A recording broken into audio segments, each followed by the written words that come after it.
vous féliciter pour votre fidèle compagnie depuis 10 ans. Monsieur le Président du Conseil économique, social et environnemental, Monsieur le ministre de l'Éducation nationale, Monsieur le ministre de la Formation professionnelle, de l'Emploi, de l'Apprentissage et de l'Insertion, Monsieur le ministre de l'Enseignement supérieur, de la Recherche et de l'Innovation, Mesdames, Messieurs les ministres d'État, Mesdames et Messieurs les ministres, Excellences, Mesdames, Messieurs les membres du corps diplomatique, Mesdames, Messieurs les autorités académiques, chers parrains, professeurs Souleymane Mboup, Mesdames, Messieurs les représentants des partenaires sociaux, organisations de la société civile et du secteur privé, chers parents d'élèves, chers lauréates et lauréats, c'est toujours avec enthousiasme renouvelé que je préside la cérémonie solennelle de distribution des prix aux lauréats du concours général. Parce que c'est le rendez-vous de l'excellence qui met à l'honneur depuis plus de 50 ans nos meilleurs élèves des classes de terminale et de première. Cette fête célèbre également l'encadrement administratif et académique, ainsi que les parents d'élèves. Rien ne serait possible sans les uns et les autres. S'y ajoute que cette édition se tient dans un contexte d'amélioration des résultats aux différents examens scolaires, du CFE au baccalauréat, marquant ainsi la résilience de notre système éducatif malgré la rude épreuve de la pandémie de Covid-19.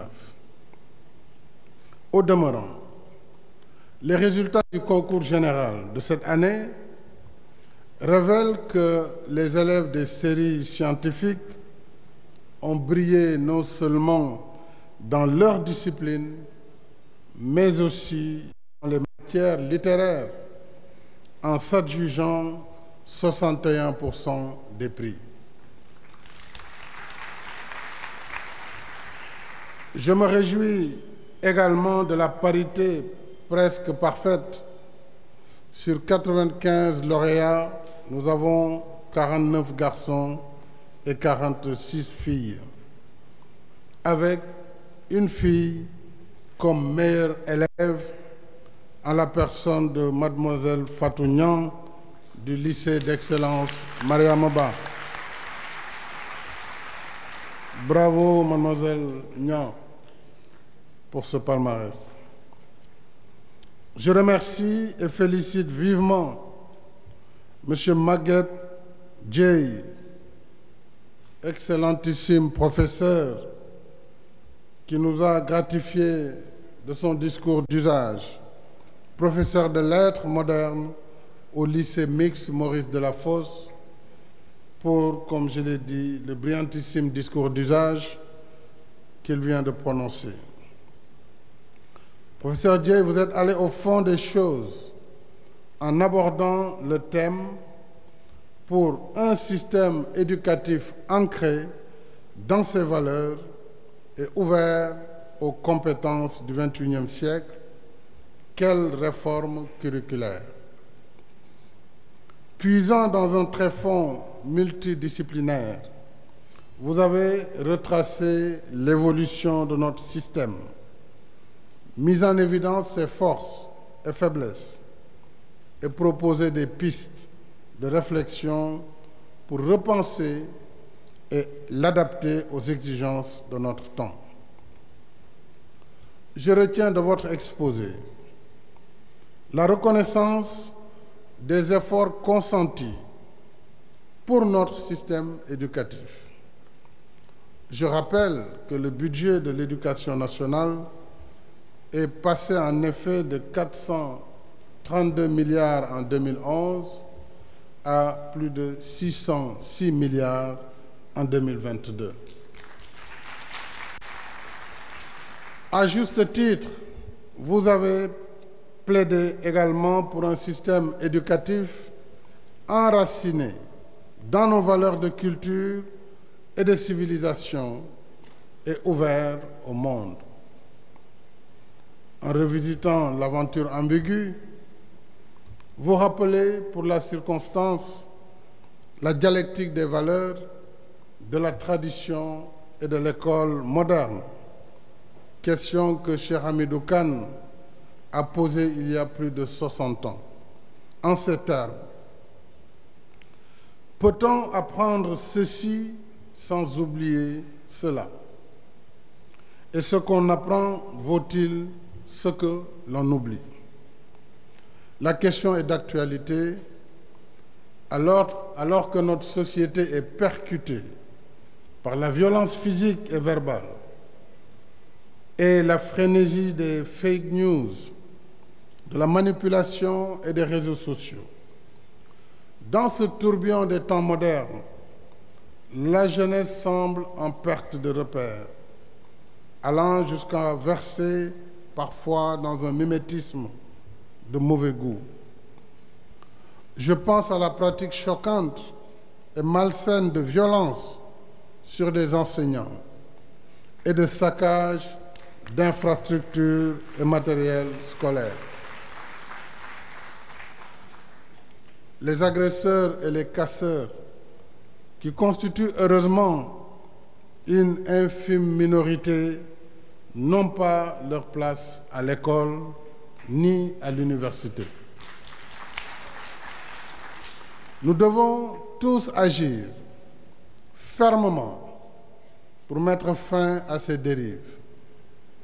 Pouvoirs publics, partenaires sociaux, mais également les familles, responsables au premier chef de l'éducation de leurs enfants. S'agissant de la réforme de notre système éducatif, elle pose, à mon sens, une double problématique: le contenu des enseignements et la façon d'enseigner. Je pense que certains spécialistes appellent cela la pédagogie inversée. Et vous l'avez brillamment évoqué. Les interrogations ne manquent pas. Pourquoi les filières scientifiques et techniques sont désertées? Pourquoi, après 7 ans de cursus, la majorité écrasante des apprenants ne parvient pas à parler anglais, alors que c'est la langue de communication par excellence à l'international?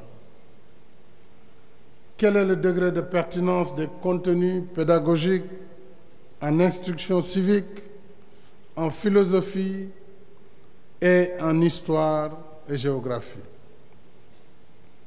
Ces questions ne sont pas exhaustives. Elles méritent réflexion et réponse.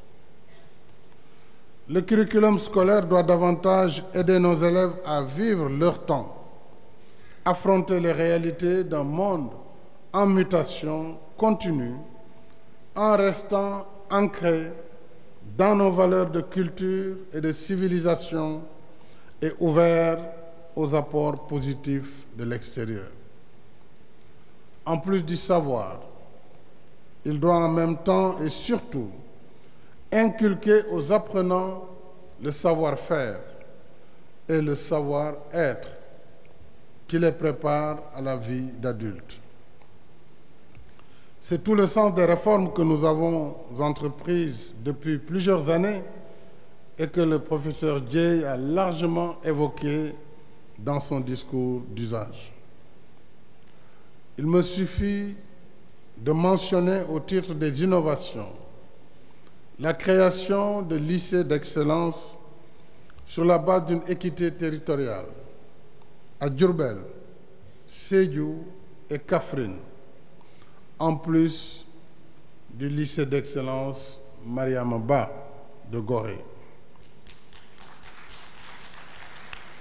En outre, l'ouverture des classes préparatoires aux grandes écoles sera effective dès la prochaine rentrée scolaire.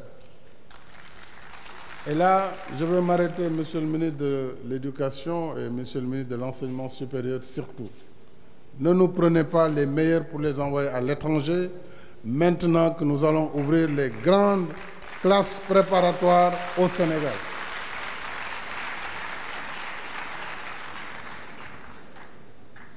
Puisque nous allons former les meilleurs, il serait dommage qu'avec tant d'efforts, que nos meilleurs élèves aillent pour faire des facultés ailleurs, alors qu'ils ont la possibilité de faire les prépas scientifiques ici à Thiès. Et donc, sur la question des bourses, il va falloir, avec les parrains, qu'on ait une réflexion dans le sens de renforcer ces classes préparatoires. En même temps, une stratégie nationale pour la promotion des mathématiques et des sciences est en cours d'élaboration. Ces réformes ne doivent pas être une fin en soi, mais une dynamique qui répond aux besoins de l'heure et aux contingences imprévues, comme le recours au numérique pour assurer la continuité des enseignements et sauver l'année scolaire 2019-2020 au plus fort de la pandémie Covid-19.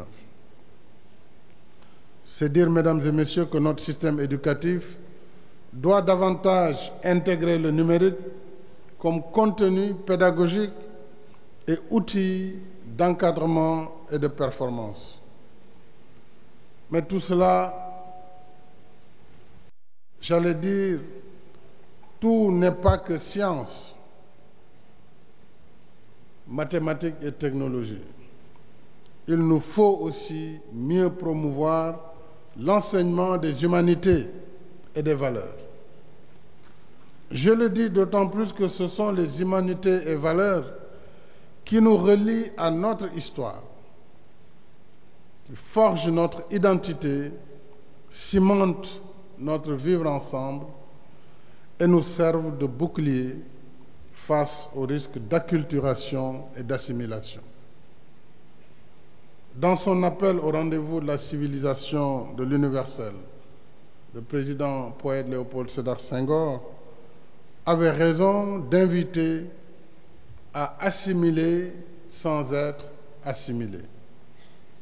En effet, lorsqu'un peuple s'évertue à assujettir un autre, il s'emploie d'abord à lui nier toute valeur de culture et de civilisation, à falsifier son histoire et maîtriser son imaginaire individuel et collectif, comme jadis avec l'entreprise coloniale.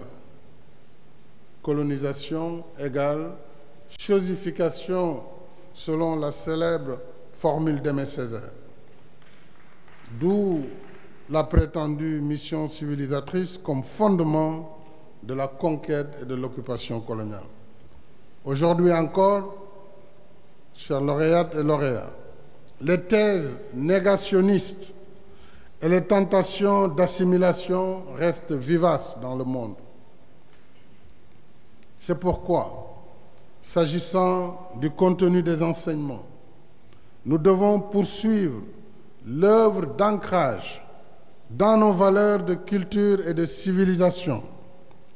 C'est l'objectif du projet d'écriture de l'histoire générale du Sénégal, entamé par feu le professeur Iba Der Thiam et son équipe, qu'il nous faut parachever. L'école doit en effet rester une valeur refuge qui nous renvoie sans chauvinisme aucun aux faits des figures emblématiques qui marquent notre histoire et notre présent pour former notre patrimoine matériel et immatériel. Voilà pourquoi, dans notre marche vers l'école des valeurs et de la réussite, nous offrons aujourd'hui un exemple, un pur produit du système éducatif sénégalais, en la personne du professeur Souleymane Mboup,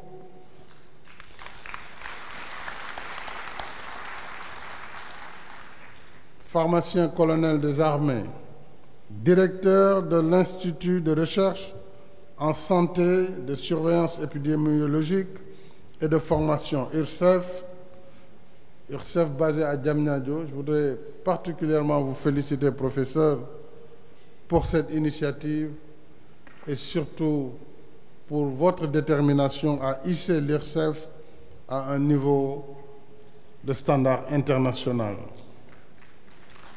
Par votre parcours lumineux, on l'a rappelé, professeur Mboup, médecin-colonel à la retraite des armées, s'est toujours distingué dans l'excellence alliée à la discipline militaire.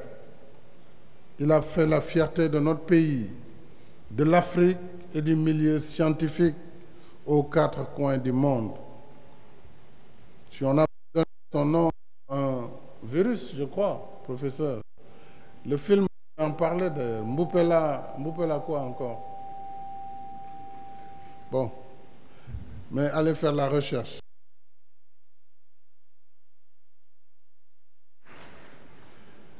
Le professeur Souleymane Mboup est un expert mondialement reconnu, co-découvreur du VIH-2 en 1985, spécialiste du sida et d'autres maladies infectieuses, ce qui lui a valu beaucoup de distinctions.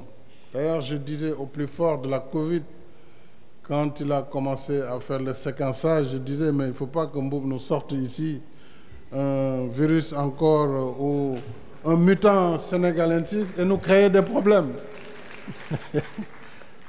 Mais en tout cas, sur le virus Delta, je pense qu'il a pu très tôt faire un séquençage depuis son laboratoire de Diamniadio. Assurément, nous ne pourrions avoir meilleur parrain pour le concours général en ces temps de pandémie, de Covid-19 et de progression de la variole du singe. Chers lauréates et lauréats, devant vos familles et la nation, vous êtes honorés aujourd'hui en reconnaissance de vos efforts au bout d'une année scolaire intense. Vous avez brillé par vos résultats, prouvé ce que l'école sénégalaise peut produire de meilleur et montré à vos camarades la voie à suivre. Je vous en félicite vivement, ainsi que vos encadreurs. Cette étape franchie, je vous invite à garder intactes vos ambitions, en restant humble et concentré sur vos études, car bien des défis vous attendent sur le chemin de l'excellence. Alors ne vous laissez ni griser par le succès, ni divertir par les pièges et les contre-valeurs de notre temps. Prenez exemple sur votre parrain. Cultivez sans cesse votre potentiel et fixez-vous comme objectif de devenir des professeurs Souleymane Mboup, chacune et chacun dans son domaine et à sa manière. C'est ce que je vous souhaite et c'est ainsi que vous resterez digne de votre parrain. Bonne chance à toutes et à tous. Je n'oublie pas les parents. Merci, chers parents. Si vos enfants sont les héros du jour, comme j'ai l'habitude de le dire, vous êtes les héros de tous les jours.